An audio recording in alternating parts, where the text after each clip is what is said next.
This training consists of 6 modules. The first one is why I learned about trauma, and it's something that may be really directly related to the work that you do, and certainly people who work in the criminal justice system are exposed on a daily basis to people who experience trauma, and sometimes in the course of their own work experience primary trauma. So it's a really important topic across really many professions. This training really is putting the pieces together. We know bits and pieces, but putting it all together so we can avoid re-traumatizing people. So we're going to talk about what trauma is. We're going to talk about the effects of trauma. We're going to talk about how we can develop more trauma-informed responses and consequently more trauma-informed systems. We intentionally use the word respond because that's different than reacting. Responding just implies that we're taking into account information before we react to a particular situation. So it's a more holistic way of looking at what we do. In terms of the trauma-informed systems, what we encourage people to do who are engaged in this training is to take what they've learned back to where they work. And your place of work may already have an initiative to become more trauma-informed. And so it really challenges us to take what we do, sort of our habits in the way we do our work, and really hardwire it into the way our policies and practices so that the systems become more trauma-informed. There's an emerging body of research also that being trauma-informed in the criminal justice system actually has a lot of benefits. Besides just being the right thing to do, research has found that it reduces, for example, the number of incidents in correctional facilities if the staff are trauma-informed. And who doesn't want that to happen, right? Anytime in the criminal justice system, anytime you put hands on someone, you have to write up a report. So this is a way of another tool for de-escalating, another tool for reducing the amount of stress that people experience in their work. Many of the jobs that you do and people who you work with do are enormously stressful. And to add to the skill set that you have, that you can de-escalate and reduce the stress, sort of turn down the temperature a little bit in the encounters that you have, are necessarily going to improve the workplace and the outcomes. We know that trauma rates are very high. I think that goes without saying, and just listening to the news, we realize how many trauma events happen throughout the country and change people's lives in an instance. But there's other kinds of trauma that we're going to talk about in one of the exercises in the next module. But in the state of New York, for example, there are about 750,000 veterans. Now that number obviously changes based upon the number returning and the aging out of some of the veterans from the earlier combat. But so they're a particular group of people. They are in our correctional facilities, they're in our jails, they're our co-workers. That's a lot of people. So if you think of all the people, just that number of veterans who come in contact with, it really should raise our awareness that no matter really any aspect of our life, we're going to be encountering people who likely have experiences with trauma. We also know that there is in the state of New York, about 1 in 5 children live in poverty. Now poverty is really a condition of a person's life, but it has direct consequences on their lives. It increases their risk of being unsheltered, of being homeless. It increases their risk of not having proper cognitive development, in part because of the toxic stress of living in poverty, but also because of the risk of not having enough food, not having a safe home, not knowing which school you're going to be going to, etc. So that raises all sorts of risk factors for kids just living in poverty. And of those, there's about half of those live in extreme poverty. And that is truly not having food to eat or shelter. So we know how much it affects us. Imagine what kind of impact it has on children. That's just another example of what we consider trauma. So I really encourage you to look at your own communities and to think about, to know them. For example, how many immigrants are there living in your communities? What languages do people speak? What are those experiences? Kind of turning it around, what would it look like to you if you were unfamiliar with going into, for example, the courthouse? What if you were unfamiliar with the process of having your belongings searched electronically or patted down? That can be very triggering for people who come from places where police and security were not ever friendly. They were always a threat. They were always there to harm you or to confiscate your belongings. So just turning our eyes around and thinking about what this would look like from someone from the outside, because if we work in that environment, if we work, for example, in a courthouse, it's every day to us. And we know we have to put our briefcase on the conveyor belt, and it's going to go through, and they might have to pat us down, etc. But that isn't everybody's experience. So knowing your community and imagining what the world looks like to them is really a way of, just in our everyday life, not to mention our professions, of becoming more trauma informed. We know that the trauma rates are really were exacerbated by the pandemic. We know that, for example, there were over 100,000 documented overdose deaths during the pandemic. It was the highest number ever. We know, and just another side effect of the pandemic, some of you probably work in various social service agencies. The estimate that there are approximately 250,000 children in the United States who lost their caregivers to COVID. And so if you think of the impact of that then on foster care, on schools, on the healthcare system, I mean, that's forever. I mean, that happened to them as a result of COVID. So that's something that we all experienced. You didn't have to live in a particular state or particular community. It happened not just across the United States, but across the world. So that's something that we all experienced to varying degrees, right? In terms of our own experiences with the pandemic.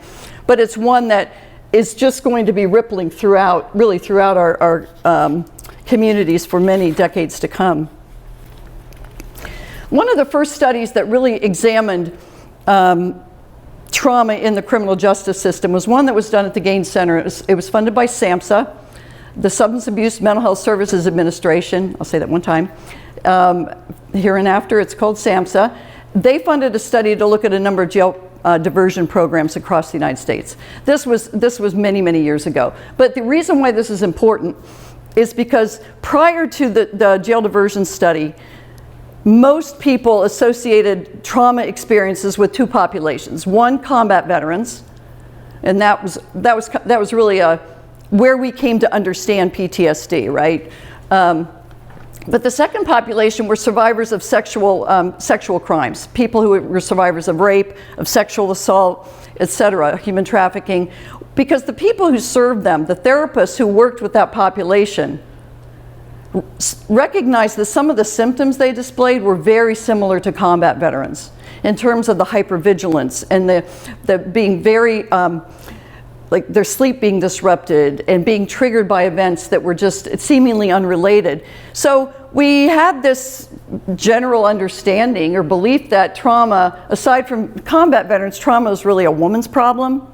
It's something that women were more likely to experience than men. So this study really disputed that conclusion, really turned it on its head, because as you can see from the data, men and women, and they were asked about their lifetime experience with the number of traumatic events that I think most of us would agree were traumatic, not anything on the margins. But almost all the men and all the women in this jail diversion study had experienced at least one of these traumatic events across their lifetime.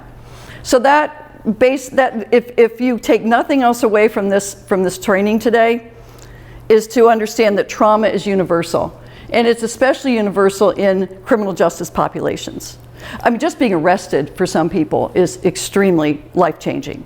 For others, it's not something that has quite the impact. So that was one of the takeaways from this. But one of the other takeaways is it isn't just trauma that happened in their past.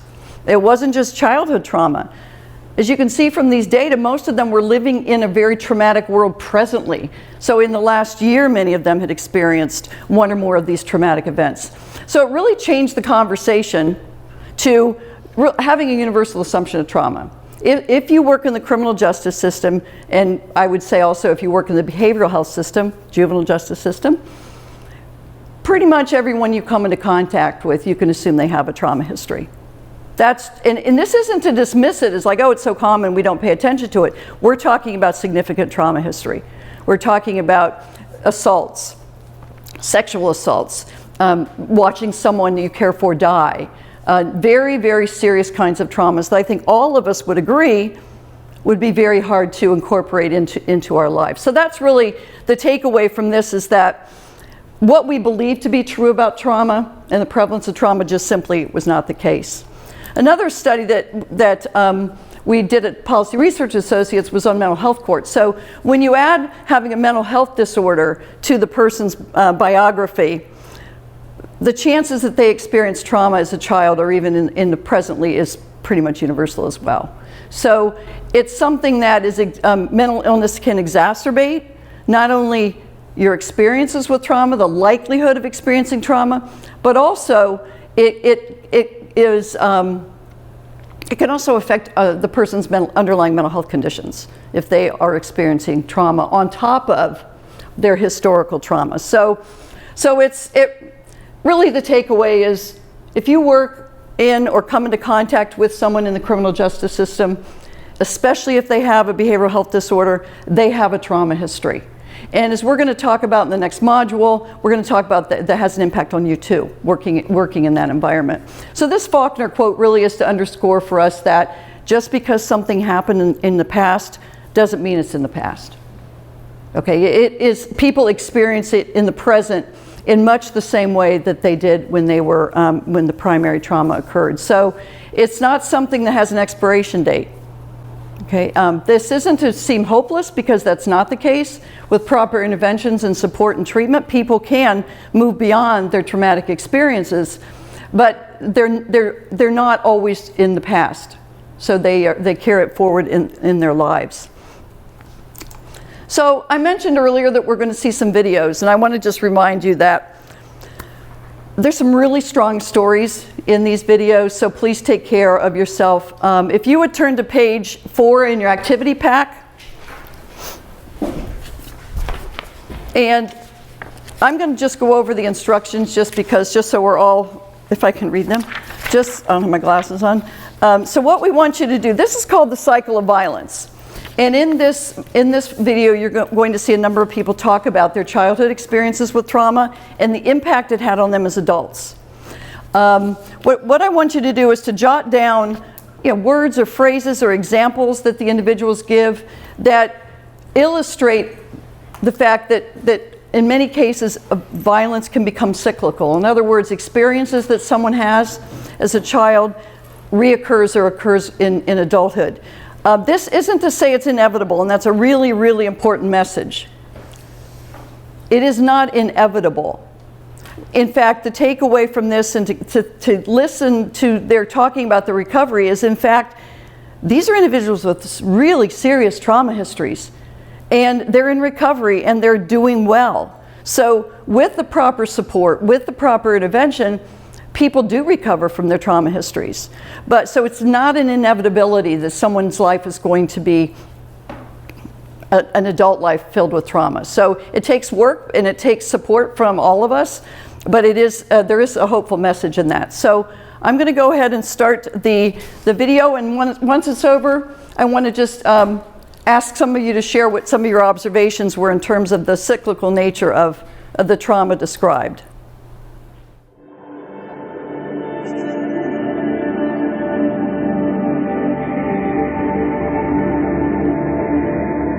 The men abusing us children, she's playing like she's too high to recognize what's going on, or she's so high that she doesn't even know what's going on. Different things like that went on all the time in my household. Call all sorts of derogatory names. You know, you'll never be this, you'll never make it out there, you're gonna be a bum, you know, a drug addict, in prison for the rest of your life, or somebody gonna kill you early. Some beatings seem like they last a lifetime. Broom handles, shoes, belt, fists, and we was pretty bruised up. a lot of times I believe that they were so disappointed in themselves that they just transferred that anger to us. It came from the name calling: big, fat, black, ugly. You never amount to nothing. Don't nobody want you. You stupid, you dumb, you retarded, you crazy. Things like that. Those name calling actually put me to where, I felt like I had to defend myself because I didn't have anybody. And when you get called names like that, especially from family, it was like, okay, so now I don't really have nobody. So now my defense is my hands. That's what's going to protect me, is my hands. And that's what I did. I fought. We got whipped all the time with sticks. My mother would go out and get branches off the tree and braid them together and whoop us. I don't know why I was being whooped, right? My sister, my oldest sister, also had that advantage. When we didn't do something for her, when we told on her, she just used to punch us. She didn't use a switch. She didn't use an extension cord. She used to punch us. When I was in 4th grade, this is a great sense of that, I was just tired. One day I just got tired, and there was this girl who kept picking on my sister and I when we get off the bus. And one day I just decided, she had gotten the whole projects together saying, I'm going to get this little girl. That was me. When I got off the bus, there was this big crowd around, and this girl, Deborah, decided to just jump on me. And when she jumped on me, that first thing that I thought of was I was tired of being hit. I beat the crap out of her. And I was going to kill her. I wanted to kill her. I just wanted to kill her so no one else would hit me. And when I got home from 4th grade, I realized I didn't want my mother doing that to me anymore. And that's the day that I stood up. And from that day until, I was 29 years old, that's what I learned to do, was fight to take care of myself. So in the house of growing up, when someone said something to me, I got big. And because it felt good to fight, it felt good to make somebody less than who I was. I used to be bullied. That made me angry. Because come to find out that the same people that was bullying me were scared themselves. And once I got my, started fighting and all that stopped. Then I became the bully. And I really didn't like that, but it was all about a survival thing. It was either predator or prey. And I was tired of being the prey. So I turned to the predator. The way we lived with the whippings and how that happened was part of the social construct of our culture in that community. When I grew up, it was something we knew that would happen if we talked back to an adult or did something that an adult didn't like. There were these kids on the corner that no adults would talk back to. I just come from a place where you didn't talk back to adults, and I watched these kids have an amazing time on the corner. So eventually, I went up there just to talk to them. I wanted to be just like them because nobody messed with them. After some time of going up there and interacting with them, one day I went up and they just beat the crap out of me. I mean, literally, I could not get up and move. My mother wondered what happened. I said, I got in a fight in school. That day I had actually gotten beat into a gang. And I didn't know. I didn't say I wanted to be. I didn't know what a gang was. I didn't know I was in a gang. I just know that after they beat me up that day, they loved me. And I was able to hang out with them. They shared everything. If somebody said something to me, they were right there with me, had my back. So I learned to smoke, cuss, and to be big and to learn how to fight.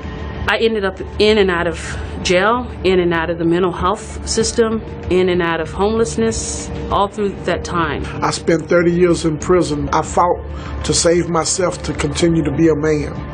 Because when I went in at 16 years old, and back then they call you what is called pretty young boys, a fresh meat. To prove myself to the people around me that I'm not to be messed with, I acted out against the inmates, I acted out against the guards. There was no talking to me. There was no understanding. It was either my way or no way, which kept me in a lot of trouble, kept me locked up a lot. Even while I was locked up in prison, I was locked up in SEG. I never could be at peace because there was so much rage and anger inside of me. In prison, like I say, just like on the street, you are either a predator or a prey. At times, there's going to be somebody that's going to try. And unfortunately, you have to hurt them. Because if you don't, then there's going to be like a whole line of people that's going to try to get at you. But, I don't like it, but it was even them or me. And I ain't the one to be getting beat up or stabbed up. without retaliating. By being molested, that really did trigger a lot of things on the inside. I became very aggressive. I actually caught a charge at an early age. I started fighting at the age of 10 years old, started getting suspended from school. At the age of 12 years old, I continued to get into fights all the way up to my teen years. Until I was about 15 years old was when I first caught my first charge. I experienced different forms of physical abuse. My mom would sleep for a very long time when she was coming off drugs, and while she was sleeping, it would be for days. And I'd have to wake her up, and she would hit me or push me. She would yell at me a lot. But when it came to corporal punishment, she kind of left that up to her boyfriends. She let her boyfriends spank me with spoons or with belts. And with each boyfriend, because they were so many and they were so frequent, that I was really just getting hit by strange men. I've witnessed her be beaten one time. It was something I might have heard a lot behind closed doors, but when I was 11 years old, my mom's boyfriend had showed up and I had some words and I left. And I was about halfway down the block when I heard him calling my mom names. So I ran back into the house. I watched him beat her from the top of the stairs all the way down. I saw her cowered at the bottom of the stairs. And she was bleeding everywhere. Became very aggressive towards men, and probably really, really young. I'd say after I saw my mom get beat that one time, it's really sad, but I remember thinking, how pathetic. Look at her. How can she just allow that to happen? And for a long time, watching my mom fall down the stairs, even though I felt I needed to save her, I just thought, that's so sick. So I became aggressive. Like, I would be an instigator. I would instigate any situation that I thought was going to go to a violent level because I felt I needed to have the upper hand. I didn't feel I could really defend myself because I was pregnant, and I was probably about seven and a half months pregnant when he had wrapped a film cord around my neck, and he had dragged me through the apartment and down the stairs and outside. He ended up going to jail for that. That scene, it lasted 2 days. Before he had dragged me down the stairs, he had ripped some folding doors, like folding closet doors, off the hinges, and he had beat me with them. He had hit me in the face many times. And after that incident, once again, I looked at the situation and I felt like I was pathetic. And so I became just a violent, I became an abuser. I was an abuser. Even today, sometimes when I'm with my mom and I look at her and I just wonder what went through her mind when she, did those things to her children, and what was she thinking about. And the only thing I can think of is because she herself had been abused by someone in her family and never had it taken care of.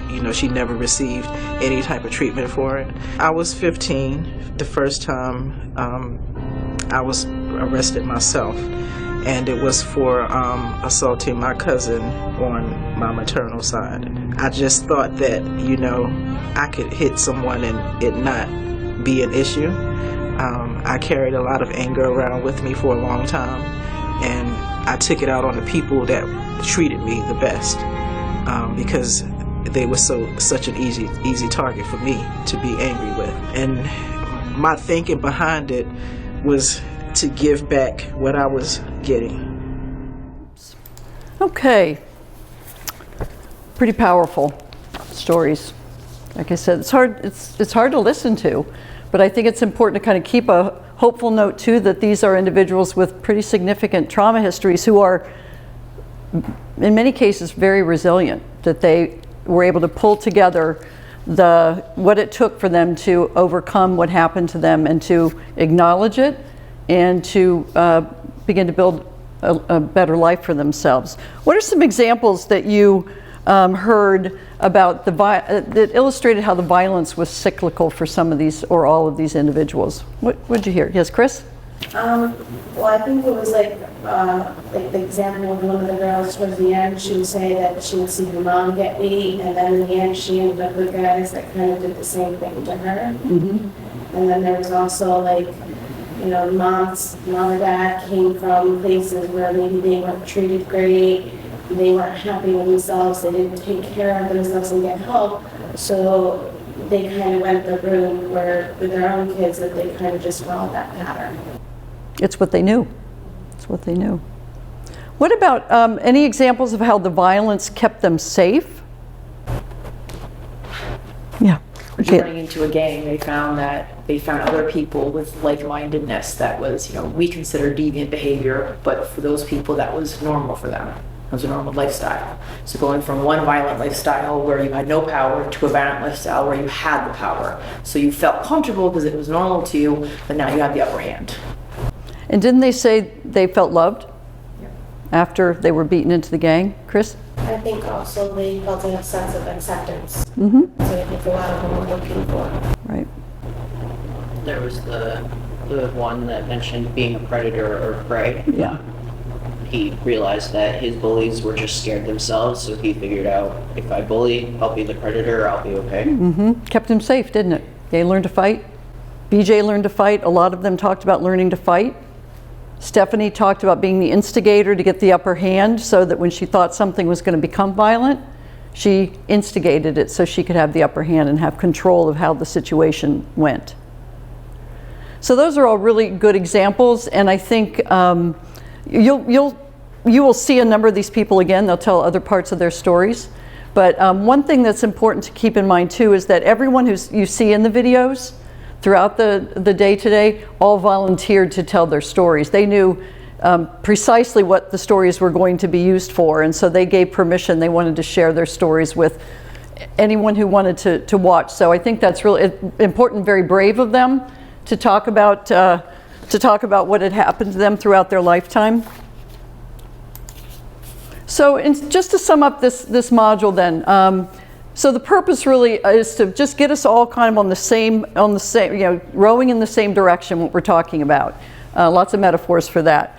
So that we start to begin to develop an understanding of trauma, we become aware of trauma and the prevalence of it, especially for people who work in and are in the criminal justice and behavioral health worlds.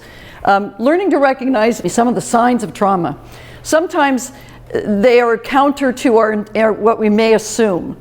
That we might assume that if someone experienced a lot of violence in their childhood, they may really shirk away from violence, right? But we find, in fact, that is not often the case because violence has kept them safe. And in many cases, kept them alive to this point. And we're also then going to learn how to respond to trauma. And that will be a theme throughout the rest of the training as well. So the goals then in developing trauma-informed responses are to increase safety. And this is not just safety for the individuals we're working with, but it's for our safety and our co-workers' safety as well, our community safety. And that is, of course, the most important goal. It's also to reduce recidivism. Those who work in the criminal justice system would prefer not to see people come back. Okay, we'd prefer that they don't continue to commit offenses once they leave our supervision or our care. And we also want to promote recovery. And that's a really important part of being trauma-informed, is not to just for people to stop doing what they're doing, but to understand why they were doing what they were doing. And that's really what's at the heart of recovery. Are there any questions about anything we covered or any observations, questions from Module 1 before we move into Module 2?